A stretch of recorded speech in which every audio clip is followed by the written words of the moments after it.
1747년에도 시대 기록 속에는 이런 이야기가 남아 있습니다.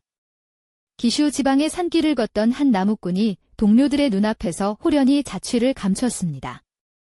사흘 뒤 그는 마을에서 수십 리 떨어진 산 정상 가까이에서 넋이 나간 채로 발견됐습니다.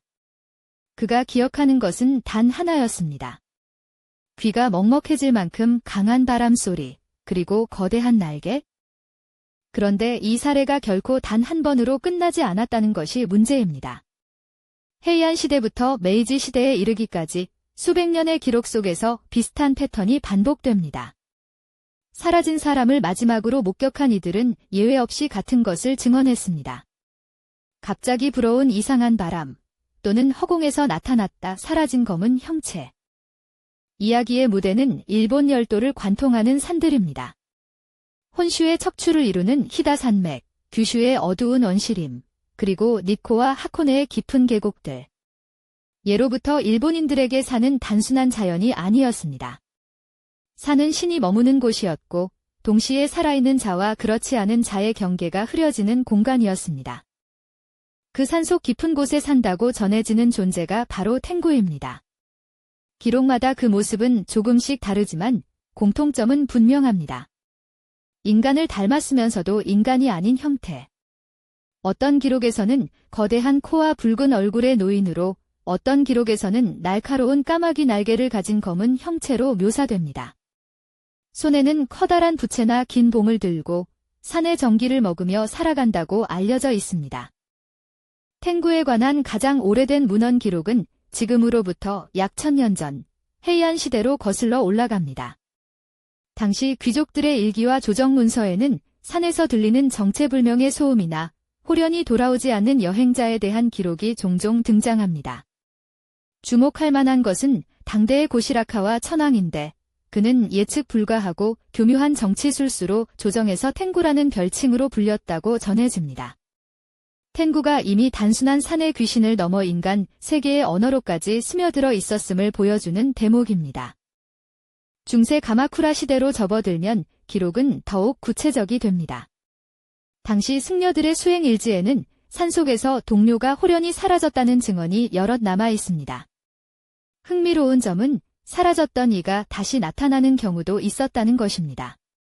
며칠, 길게는 몇 달 뒤에 돌아온 사람들은 모두 비슷한 말을 남겼다고 전해집니다.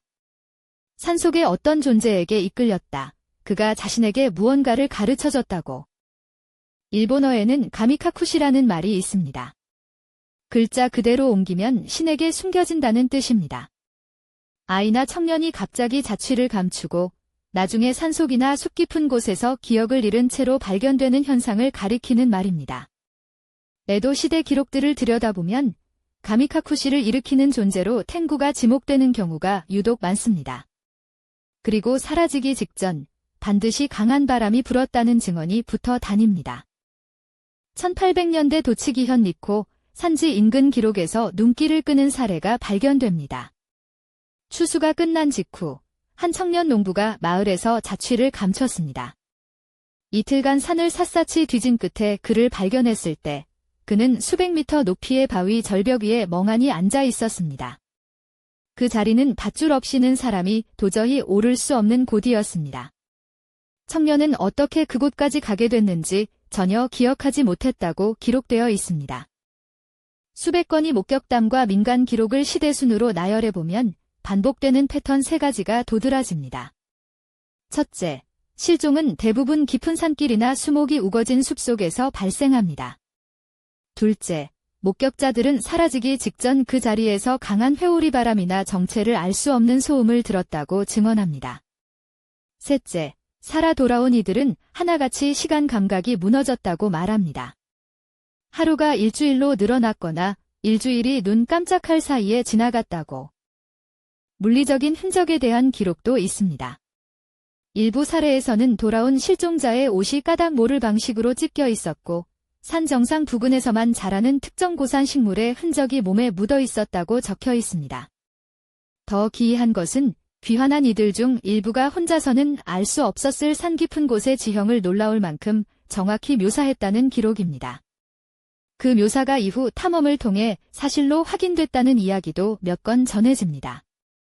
특히 연구자들이 주목하는 것은 탱구에게 배웠다는 유형의 증언들입니다. 역사 기록에는 산에서 돌아온 인물이 갑자기 뛰어난 검술이나 의술 또는 기상을 예측하는 능력을 보였다는 이야기가 여러 전해집니다. 민간에서는 탱구가 특별히 선택한 인간에게 그 지식을 전수한다고 해석했습니다. 전설적인 검객 미야모토 무사시도 산중 고독 수련 시절의 이야기에서 탱구와 연관지어 회자되는 경우가 있을 정도입니다. 이 모든 기록을 어떻게 설명할 수 있을까요? 가장 합리적인 첫 번째 가설은 산악 환경 자체가 만들어내는 심리적 생리적 현상입니다. 극도의 피로, 저산소증, 방향 감각 상실은 실제로 강렬한 환각과 시간 왜곡을 유발하는 것으로 알려져 있습니다. 그러나 이 가설에는 한계가 있습니다. 서로 전혀 교류가 없었던 사람들이 다른 시대에, 다른 산에서 어떻게 거의 동일한 존재의 모습과 동일한 경험을 묘사했는가는 설명되지 않습니다. 두 번째 가설은 산악 지역에서 실제로 빈번히 발생하는 자연적 위험이 탱구라는 이미지로 집약됐다는 것입니다. 갑작스러운 기상 변화, 예측 불가한 지형, 냉수와의 조우, 낙뢰와 산사태 같은 위협들. 이 위험들로 사라진 사람들을 설명하기 위해 인격화된 이야기가 필요했다는 주장입니다. 그러나 이 가설 역시 살아 돌아와 일관된 내용의 증언을 남긴 이들의 기록을 온전히 설명하지는 못합니다. 세 번째 가설은 탱구의 기원을 야마부시, 즉 일본의 산악 수행자들에게서 찾는 것입니다. 수리카사를 머리에 얹고 검은 옷을 입은 채 봉과 부채를 들고 깊은 산을 오르는 야마부시의 모습은 탱구의 전형적인 묘사와 놀라울 만큼 닮아 있습니다. 낯선 여행자의 눈에 안개와 나무 사이로 스쳐 지나가는 야마부시의 실루엣이 초자연적 존재로 해석됐을 가능성은 충분합니다.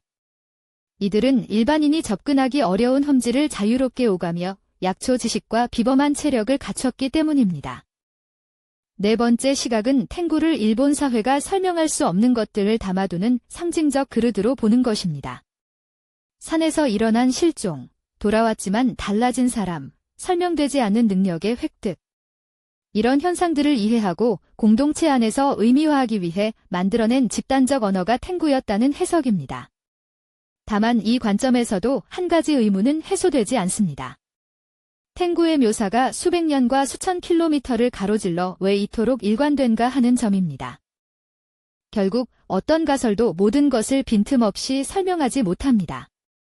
심리적 설명은 증언의 광범위한 일관성을 해결하지 못하고 자연재해 설명은 귀환자들의 증언을 설명하지 못합니다. 야마부시 가설은 목격자들이 묘사한 초인적인 이동 능력을 설명하지 못하고 상징적 해석은 지역과 시대를 뛰어넘는 묘사의 유사성을 설명하지 못합니다. 수백 년의 기록이 남긴 것은 하나의 해답이 아니라 더 깊은 의문입니다. 탱구는 지금도 어느 산속 깊은 곳에 존재하고 있을지 모릅니다. 아니면 어두운 숲에서 홀로 길을 잃었던 수많은 사람들의 공포와 경이가 세기를 넘어 빚어낸 기억의 화석일지도 모릅니다. 한 가지는 분명합니다.